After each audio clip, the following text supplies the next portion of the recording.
Hi ಎಲ್ಲ ನಮಸ್ಕಾರ. ನೀವು ನೋಡ್ತಾ ಇದ್ದೀರಾ ನ್ಯೂಸ್ 18 ಡಿಜಿಟಲ್ ಕಾಂಟೆಂಟ್. ನಾನು ನವಿತಾ ಜೈನ್. ಹೊಸ ವರ್ಷ ಅಂದ ಕೂಡಲೇ ಸಂಭ್ರಮದ ಜೊತೆಗೆ ಒಂದಷ್ಟು ರೆಸೊಲ್ಯೂಷನ್ಸ್ ಕೂಡ ನಾವು ಮಾಡ್ಕೊಂಡಿರ್ತೀವಿ. ನಾವು ಶಿಸ್ತಾಗಿರಬೇಕು, ಲೈಫ್ ಸ್ಟೈಲ್ ಚೇಂಜಸ್ ಮಾಡ್ಕೊಳ್ಬೇಕು, ಹಾಗಿರಬೇಕು, ಹೀಗಿರಬೇಕು, ಈ ಸಲ ನಮ್ಮ ನ್ಯೂ ಇಯರ್ ರೆಸೊಲ್ಯೂಷನ್ ಹೀಗೆ ಅಂತ ಎಲ್ಲ ಮಾತಾಡ್ಕೊಂಡಿರ್ತೀವಿ ಅಥವಾ ಯೋಚನೆ ಮಾಡಿರ್ತೀವಿ.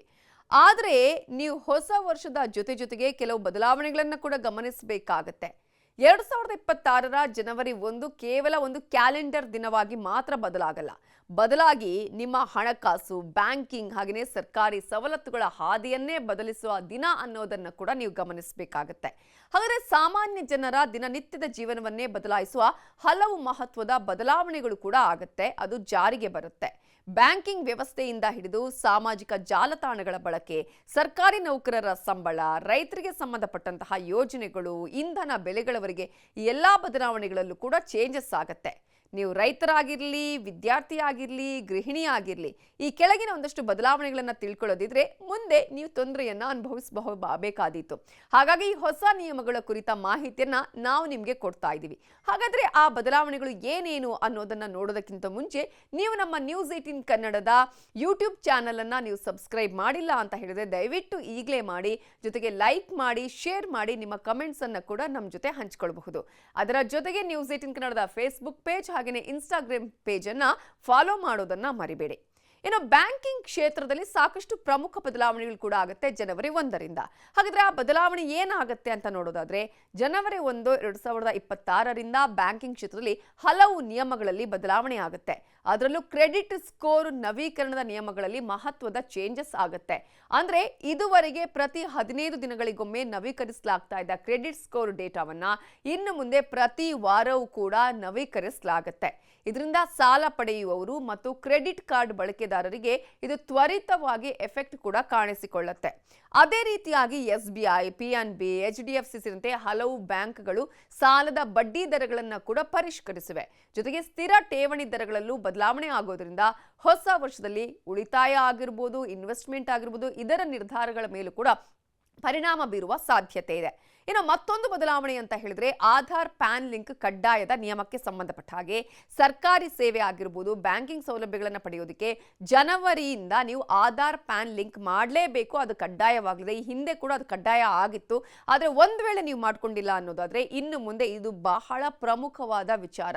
ಇವುಗಳು ಲಿಂಕ್ ಆಗದಿದ್ದಲ್ಲಿ ಹಲವು ಸೇವೆಗಳು ನಿಮಗೆ ಲಭ್ಯ ಆಗೋದಿಲ್ಲ, ಕಟ್ ಆಗುತ್ತೆ. ಜೊತೆಗೆ UPI ಆಗಿರ್ಬೋದು, ಡಿಜಿಟಲ್ ಪಾವತಿ ವ್ಯವಸ್ಥೆ ಆಗಿರ್ಬೋದು, ಸಿಮ್ ಲಿಂಕ್ ಪರಿಶೀಲನೆಗೆ ಸಂಬಂಧಪಟ್ಟ ಹಾಗೆ ನಿಯಮಗಳನ್ನು ಕೂಡ ಬ್ಯಾಂಕ್ಗಳು ಇನ್ನಷ್ಟು ಕಠಿಣಗೊಳಿಸ್ತಾ ಹೋಗುತ್ತೆ. ಅವೆಲ್ಲದರ ಮಧ್ಯೆ ವಾಟ್ಸ್ಆಪ್, ಟೆಲಿಗ್ರಾಮ್ ಮತ್ತು ಸಿಗ್ನಲ್ನಂತಹ ಪ್ಲಾಟ್ಫಾರ್ಮ್ಗಳಲ್ಲಿ ಪಡೆಯುವಂತಹ ಅಥವಾ ನಡೆಯುವಂತಹ ಹಣಕಾಸು ವಂಚನೆಯನ್ನು ತಡೆಯೋದಕ್ಕೆ ಈ ಕ್ರಮವನ್ನು ಕೈಗೊಳ್ಳಲಾಗಿದೆ. ಇನ್ನು ಸಾಮಾಜಿಕ ಜಾಲತಾಣಗಳಲ್ಲೂ ಕೂಡ ಬದಲಾವಣೆ ಆಗುತ್ತೆ. 2026ರಿಂದ ಸಾಮಾಜಿಕ ಜಾಲತಾಣಗಳ ಬಳಕೆಗೆ ಸಂಬಂಧಪಟ್ಟಂತೆ ಒಂದಷ್ಟು ಹೊಸ ಚರ್ಚೆಗಳು ನಡೀತಾ ಇದೆ. ಆಸ್ಟ್ರೇಲಿಯಾ ಹಾಗೆಯೇ ಮಲೇಷಿಯಾದ ಮಾದರಿಯಲ್ಲೇ 16 ವರ್ಷಕ್ಕಿಂತ ಕಡಿಮೆ ವಯಸ್ಸಿನ ಮಕ್ಕಳಿಗೆ ಇನ್ನು ಮುಂದೆ ಸಾಮಾಜಿಕ ಮಾಧ್ಯಮಗಳ ಬಳಕೆಗೆ ಕಠಿಣ ನಿಯಮಗಳನ್ನು ತರೋದಕ್ಕೂ ಸರ್ಕಾರ ಚಿಂತನೆ ನಡೆಸ್ತಾ ಇದೆ. ಆ ಒಂದು ಚಿಂತನೆ ಪ್ರಕಾರ ಏನಾದರೂ ಅದನ್ನ ಮಾಡಿದ್ರೆ ಆಗ 16 ವರ್ಷದ ಮಕ್ಕಳು ಇಂತಹ ಒಂದು ಸೋಷಿಯಲ್ ಮೀಡಿಯಾವನ್ನ ನೋಡುವ ಸಂದರ್ಭದಲ್ಲಿ ಸಾಕಷ್ಟು ಜಾಗೃತೆಯನ್ನು ವಹಿಸಬೇಕಾಗುತ್ತೆ. ಇನ್ನು ಸಂಚಾರ ನಿಯಮಗಳಲ್ಲೂ ಕೂಡ ಬದಲಾವಣೆ ಆಗುತ್ತೆ. ಇದರ ಜೊತೆಗೆ ಅನೇಕ ನಗರಗಳಲ್ಲಿ ಡೀಸೆಲ್, ಪೆಟ್ರೋಲ್, ವಾಣಿಜ್ಯ ವಾಹನಗಳ ಪ್ರವೇಶಕ್ಕೆ ನಿರ್ಬಂಧ ವಿಧಿಸುವ ಸಾಧ್ಯತೆಗಳು ಕೂಡ ಇದೆ. ದೆಹಲಿ ಆಗಿರ್ಬೋದು, ನೋಯ್ಡಾದಂತಹ ನಗರಗಳಲ್ಲಿ ಸಾಕಷ್ಟು ಪೊಲ್ಯೂಷನ್ ಇದೆ. ಅದನ್ನ ಕಂಟ್ರೋಲ್ ಮಾಡೋದಕ್ಕಾಗಿ ಪೆಟ್ರೋಲ್ ವಾಹನಗಳ ಮೇಲೂ ನಿರ್ಬಂಧ ಜಾರಿಗೆ ಬರುವ ಸಾಧ್ಯತೆ ಇದೆ. ಇನ್ನು ರೈತರಿಗೆ ಸಂಬಂಧಪಟ್ಟ ಹಾಗೆ 2026ರಲ್ಲಿ ಹಲವು ಬದಲಾವಣೆಗಳನ್ನು ತರಲಾಗುತ್ತೆ. ರೈತರಿಗೆ ID ಕಾರ್ಡ್ ಕಡ್ಡಾಯ. PM ಕಿಸಾನ್ ಯೋಜನೆಯ ಲಾಭ ಪಡಿತಾ ಇರುವ ರೈತರು ಇದನ್ನು ಗಮನಿಸಲೇಬೇಕು. ಇದು ಅವರಿಗೆ ಬಿಗ್ ಅಪ್ಡೇಟ್. ಜನವರಿ 2026ರಿಂದ ರೈತರ ID ಇಲ್ಲದಿದ್ರೆ ನಿಮ್ಮ ಕಂತಿನ ಹಣ ಸ್ಥಗಿತಗೊಳ್ಳುವ ಸಾಧ್ಯತೆ ಇದೆ. ನಿಮ್ಮ ಕಂತಿನ ಹಣ ಬರೋದಿಲ್ಲ. ಪ್ರಧಾನಮಂತ್ರಿ ಕಿಸಾನ್ ಯೋಜನೆಯಡಿ ಕಂತುಗಳನ್ನು ಪಡೆಯೋದಕ್ಕೆ ರೈತರ ಗುರುತಿನ ಚೀಟಿ ಕಡ್ಡಾಯ ಆಗುತ್ತೆ. ಈ ದಾಖಲೆ ಇಲ್ಲದಿದ್ರೆ ನಿಮ್ಮ ಖಾತೆಗೆ ಹಣ ಜಮಾವಣೆ ಆಗೋದಿಲ್ಲ. ಇನ್ನು ಪ್ರಧಾನಮಂತ್ರಿ ಫಸಲ್ ಬಿಮಾ ಯೋಜನೆಯಡಿ ಮಹತ್ವದ ಬದಲಾವಣೆ ಮಾಡಲಾಗಿದ್ದು, ಕಾಡು ಪ್ರಾಣಿಗಳಿಂದ ಬೆಳೆ ಹಾನಿಯಾದರೂ ಕೂಡ ರೈತರಿಗೆ ವಿಮಾ ರಕ್ಷಣೆ ದೊರೆಯುತ್ತೆ. ಆದರೆ ಹಾನಿಯಾದ 72 ಗಂಟೆಯ ಒಳಗೆ ನೀವು ರಿಪೋರ್ಟ್ ಮಾಡುವುದು ಕಡ್ಡಾಯವಾಗಿದೆ. ಅದೇ ರೀತಿಯಾಗಿ ಸರ್ಕಾರಿ ನೌಕರರಿಗೆ ಏನು ಬದಲಾವಣೆ ಅವರಿಗೆ ಅಂತ ನೋಡೋದಾದ್ರೆ, ಡಿಸೆಂಬರ್ 31ಕ್ಕೆ 7ನೇ ವೇತನ ಆಯೋಗದ ಅವಧಿ ಪೂರ್ಣಗೊಳ್ಳುವ ಹಿನ್ನೆಲೆಯಲ್ಲಿ ಜನವರಿ 1, 2026ರಿಂದ 8ನೇ ವೇತನ ಆಯೋಗ ಜಾರಿಗೆ ಬರುವ ನಿರೀಕ್ಷೆ ಇದೆ. ಇದರೊಂದಿಗೆ ಕೇಂದ್ರ ಆಗಿರಬಹುದು ರಾಜ್ಯ ಸರ್ಕಾರಿ ನೌಕರರ ತುಟ್ಟಿ ಭತ್ಯೆ ಹೆಚ್ಚಾಗುವಂತಹ ಸಾಧ್ಯತೆ ಕೂಡ ಇದೆ. ಇನ್ನು ನಾವು ಆಗಲೇ ಹೇಳಿದಾಗೆ ಸಾಲ ಪಡೆಯುವವರು ಬಹಳ ಜನ ಇರ್ತಾರೆ. ಬೇಕಾದಂತಹ ಕ್ರೆಡಿಟ್ ಸ್ಕೋರ್ ಇನ್ನು ಮುಂದೆ ಪ್ರತಿ 7 ದಿನಗಳಿಗೊಮ್ಮೆ ಅಪ್ಡೇಟ್ ಆಗುವಂತಹ ಸಾಧ್ಯತೆಗಳು ಕೂಡ ಇದೆ. ಮತ್ತೊಂದು ಕಡೆ ಗೃಹಿಣಿಯರಿಗೆ ಬೇಕಾದಂತಹ ಇಂಪಾರ್ಟೆಂಟ್ ವಿಚಾರ ಅಂತ ಹೇಳಿದ್ರೆ ಜನವರಿ 1ರಿಂದ LPG ಅಡುಗೆ ಅನಿಲ ಮತ್ತು ವಾಣಿಜ್ಯ ಅನಿಲ ಸಿಲಿಂಡರ್ಗಳ ಹೊಸ ಬೆಲೆಗಳು ಜಾರಿಗೆ ಬರಲಿದೆ. ಗೃಹ ಬಳಕೆಯ ಸಿಲಿಂಡರ್ ಬೆಲೆ ಕಡಿತ ಆಗುವಂತಹ ನಿರೀಕ್ಷೆ ಕೂಡ ಇದೆ. ಪ್ರತಿ ತಿಂಗಳ 1ನೇ ತಾರೀಕು ಬೆಲೆ ಪರಿಷ್ಕರಣೆ ಆಗುತ್ತೆ. ಹಾಗೆಯೇ ವಿಮಾನ ಇಂಧನ ಬೆಲೆಗಳಲ್ಲೂ ಬದಲಾವಣೆ ಆಗೋದ್ರಿಂದ ಯಾರು ವಿಮಾನಗಳಲ್ಲಿ ನೀವು ಪ್ರಯಾಣ ಮಾಡ್ತಿರೋ ಅವರಿಗೆ ಇದು ಲಾಭ ಆಗ್ಬೋದು. ವಿಮಾನ ಟಿಕೆಟ್ ದರಗಳ ಮೇಲೂ ಪರಿಣಾಮ ಬೀರುವ ಸಾಧ್ಯತೆ ಇದೆ. ಒಂದು ಕಡಿಮೆ ಆಗಬಹುದು, ಇಲ್ಲದೆ ಜಾಸ್ತಿ ಆಗೋ ಚಾನ್ಸಸ್ ಕೂಡ ಇದೆ. ಪಡಿತರ ಚೀಟಿ, ಹೊಸ ಪಡಿತರ ಚೀಟಿಗಾಗಿ ಆನ್ಲೈನ್ನಲ್ಲಿ ಅರ್ಜಿ ಸಲ್ಲಿಸುವಂತಹ ಸರಳ ವ್ಯವಸ್ಥೆ ಆರಂಭ ಆಗುತ್ತೆ. ಅದು 2026ರಿಂದ ಆನ್ಲೈನ್ ಮೂಲಕ ಸುಲಭವಾಗಿ ನೀವು ಅರ್ಜಿ ಸಲ್ಲಿಸುವ ವ್ಯವಸ್ಥೆಯನ್ನು ಕೂಡ ಸರ್ಕಾರ ಜಾರಿಗೆ ತರುವಂತಹ ಲಕ್ಷಣಗಳು ಕಾಣಿಸ್ತಾ ಇದೆ. ಇನ್ನು ಸರ್ಕಾರಿ ಶಾಲೆಗಳಲ್ಲಿ ಟ್ಯಾಬ್ಗಳ ಮೂಲಕ ಡಿಜಿಟಲ್ ಹಾಜರಾತಿ ವ್ಯವಸ್ಥೆ ಜಾರಿಗೆ ಬರುವಂತಹ ಸಿದ್ಧತೆಗಳನ್ನು ಕೂಡ ಮಾಡಿಕೊಳ್ಳಲಾಗ್ತಾ ಇದೆ.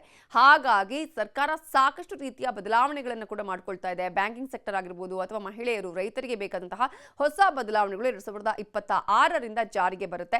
ಇವೆಲ್ಲದರ ಬಗ್ಗೆ ನೀವು ಮಾಹಿತಿಯನ್ನು ಪಡ್ಕೊಳ್ಳಿ ಅಂತ ಹೇಳ್ತಾ ಈ ಹೊತ್ತಿನ ನ್ಯೂಸ್ 18 ಡಿಜಿಟಲ್ ಕಾಂಟೆಂಟ್ ಅನ್ನು ಮುಗಿಸ್ತಾ ಇದ್ದೀನಿ. Thank you so much. ನಿರ್ಭೀತ, ನಿಷ್ಪಕ್ಷಪಾತ, ವಿಶ್ವಾಸಾರ್ಹ ಸುದ್ದಿಗಳಿಗೆ ಮತ್ತೊಂದು ಹೆಸರಾಗಿರೋ ನ್ಯೂಸ್ 18 ಕನ್ನಡ ಈಗ ಆಪ್ನಲ್ಲೂ ಲಭ್ಯ ಇದೆ. ದಯವಿಟ್ಟು ಇಲ್ಲಿರೋ QR ಕೋಡ್ ಅನ್ನು ಸ್ಕ್ಯಾನ್ ಮಾಡಿಕೊಂಡು ಆಪ್ ಡೌನ್ಲೋಡ್ ಮಾಡೋದಕ್ಕೆ ಮರಿಬೇಡಿ. ನಿಮ್ಮ ಬೆಂಬಲ ಹೀಗೆ ಸದಾ ನಮ್ಮೊಂದಿಗಿರಲಿ. ಧನ್ಯವಾದ.